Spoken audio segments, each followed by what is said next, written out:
रात का खाना खाने के बाद राजेश और शीला दोनों अपने कमरे में सोने के लिए चले गए।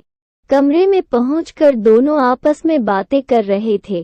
कार्तिक की शादी के आज से 30 दिन भी नहीं बचे हैं। शादी की पूरी तैयारियां भी बची है। आने वाले कुछ दिनों में शादी की रस्में शुरू होने वाली है। 8-10 दिन बाद रिंग सेरेमनी भी होनी है और फिर शॉपिंग डोपिंग। मेरा तो ये महीना पूरा पैक होने वाला है। राज के पापा दिनेश ने अपनी पत्नी रीना से कहा, हाँ यार, अब हमें सीरियसली काम पर लग जाना चाहिए। मुझे तो अपनी फ्रेंड्स और फैंस की लिस्ट बनानी है। किस किस को बेटे की शादी में इनवाइट करूं? अपने चेहरे पर चांदनी सी मुस्कान बिखेरते हुए शीला ने कहा। राजेश हंसते हुए बोला, यार डार्लिंग, तुम्हें तो अभी पार्लर भी बुक करना पड़ेगा ना। चेहरे पर ग्लो भी तो लाना जरूरी है न, बेटे की शादी है। शीला ने मुंह फेरते हुए कहा, मिस्टर नवाल जी, हमारा मजाक बना रहे हो? अभी हम बुढ़े नहीं हुए हैं, अभी तो हम भी जवान हैं। राजेश नवाल जी शीला के पास बिस्तर पर बैठते हुए उनके चेहरे को अपनी ओर करते हुए बोले, वाकई में अभी तुम जवान लगती हो। जब देखता हूँ तुम्हें जी भर कर देखता रह जाता हूँ। शीला इतलाते हुए बोली, अजी रहने दो, तुम्हारे मुंह से तो तारीफ भी ढंग से नहीं निकलती, इसमें भी कंजूसी करते रहते हो। राजेश शीला को बाहों में कसते हुए बोला, तुम तो हमारी जान हो, अब तारीफ करना नहीं आता तो क्या हुआ, प्यार करना तो आता है न? शीला ने राजेश की आंखों में देखते हुए कहा, अच्छा रहने दो, अब तुम पके चावल हो गए हो। और हंसने लगी। राजेश ने पूछा, पका चावल मतलब? मैं समझा नहीं। तुमने कही ये शब्द वो अपनी बाहियात चंद सहेली में तो नहीं पढ़ लिया? शीला ने हंसते हुए हाँ में सर हिलाया और कहा, मेरी तन्हाई की एकमात्र सहारा। राजेश ने पूछा, अच्छा पका चावल मतलब क्या हुआ? शीला ने कहा, कुछ नहीं, रहने दो। राजेश ने कहा, क्यों रहने दूं?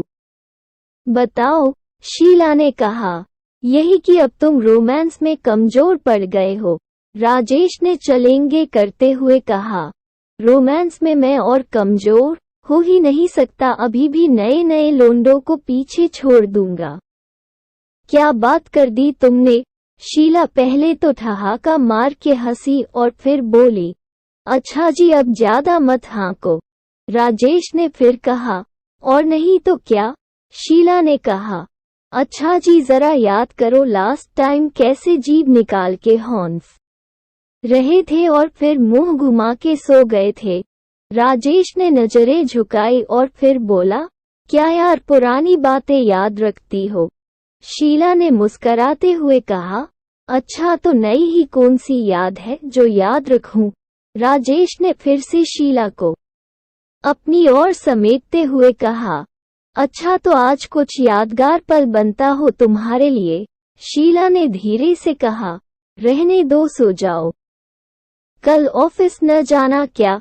राजेश ने शीला के गाल पर चुंबन देते हुए कहा, ऑफिस भी चले जाएंगे, पहले रोमांस तो कर ले। शीला ने कहा, अजी अब बच्चे बड़े हो चुके हैं, रहने दो, सो जाओ। राजेश ने अब तक शीला के होठों को अपने होठों का स्पर्श दे दिया था।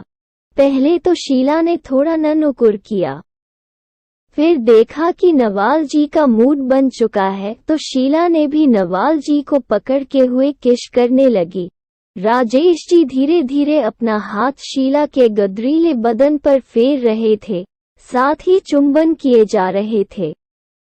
नवाल जी के प्यार के एहसास को पाकर शीला की आंखें खुद ब खुद बंद होती चली जा रही थी। नवाल जी धीरे धीरे माथे से लेकर होठ और फिर गले से होते हुए नीचे की ओर उतरते चले जा रहे थे। साथ ही साथ शीला की बेचैनी बढ़ती जा रही थी। इतने में ही राजेश नवाल के कमरे के डोर को किसी ने खटखटाया। दोनों का ध्यान भंग हो गया और दोनों अलग हो गए। राजेश ने अपने कपड़े सही करते हुए कहा, मैं देखता हूँ। इतने में शीला भी अपने कपड़े सही करने लगी और चादर ओढ़ने लगी। राजेश ने जाकर दरवाजा खोला तो देखा दरवाजे पर उनकी माताजी रेशमा थी। उन्होंने राजेश की ओर देखने लगी। राजेश ने माँ को अंदर आने को कहा तो रेशमा ने उन्हें पूछा, मैंने तुम्हें डिस्टर्ब तो नहीं किया न? राजेश ने कहा, नहीं नहीं माँ, ऐसा कुछ नहीं है, हम तो बस बैठे थे, बातें कर रहे थे। रेशमा अंदर आई और सोफे पर बैठते हुए कहा, तुमने कुछ सोचा है बेटू की शादी के लिए? शीला ने बिस्तर से उतारते हुए कहा, माँ जी हम वही बात कर रहे थे, अब तो दिन भी ज्यादा नहीं बचे हैं। रेशमा ने कहा, मुझे लगता है एक बार हमें कार्तिक से भी पूछ लेना चाहिए। राजेश और शीला दोनों एक दूसरे की ओर देखने लगे और फिर राजेश ने कहा, माँ अब शादी की तारीख आने को है। अल्पविराम। कार्तिक ने हाँ बोला तो है, और फिर बार बार उसे एक ही बात पूछेंगे तो वो भी परेशान हो जाएगा न? रेशमा ने कहा, अच्छा ठीक है, लेकिन फिर भी मुझे लगा जवान लड़का है, एक बार फिर से बात कर लेनी चाहिए तो सही रहेगा। राजेश ने कहा, माँ ऐसी कोई बात नहीं है, सब ठीक है, और वैसे भी कार्तिक ने कह दिया है उसे कोई दिक्कत नहीं है, उसे लड़की पसंद है। रेशमा ने कहा, ठीक है फिर तुम लोग शादी की तैयारियां शुरू कर दो। राजेश ने कहा, हाँ माँ मैं कल से ही तैयारी करता हूँ।